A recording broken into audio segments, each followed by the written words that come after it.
The year is 732 and all of Europe is about to change. Because in the year 731, the Muslim advance into France had reached its peak. And in 732, the Frankish mayor of the palace named Charles Martel stopped them. Now, there are two ways to look at this. The first way is to look at it as a clash between two great powers, the Muslim Caliphate and the Frankish kingdom. In which case, this battle was one of the most important in all of history because it stopped the Muslim advance into Western Europe and preserved Christian Europe. But there's another way to look at it, you see. The Muslims had taken territory from the Visigoths in Spain and the Franks in France. And those people weren't happy about that. So they asked their Frankish king, Charles the Hammer, to take back their land. Now, Charles didn't really want to do that. He was more interested in getting the throne for himself than go into war. But the war had already started. In 731, the Muslims had attacked the city of Narbonne in southern France. And when Charles heard about it, he got scared. He didn't want the Muslims to take over his kingdom, so he called for troops. A small Frankish army of about 4,000 men gathered around Charles. They were a motley crew of soldiers, farmers, and even monks.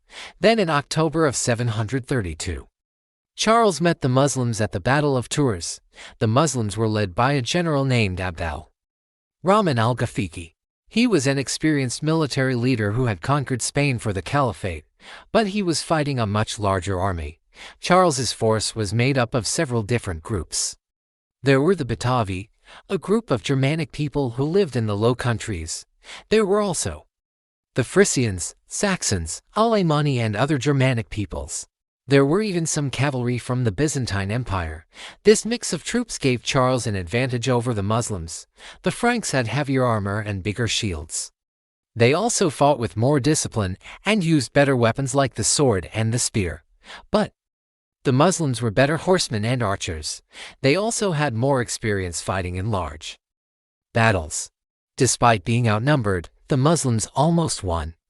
Their cavalry charged into the center of the Frankish lines, nearly breaking them. But at the last moment, Charles rallied his troops and they held their ground. After fighting for hours, the Muslims finally broke and fled.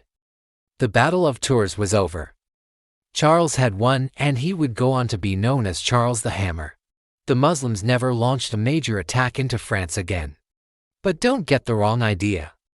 This wasn't the end of the Muslim advance into Europe.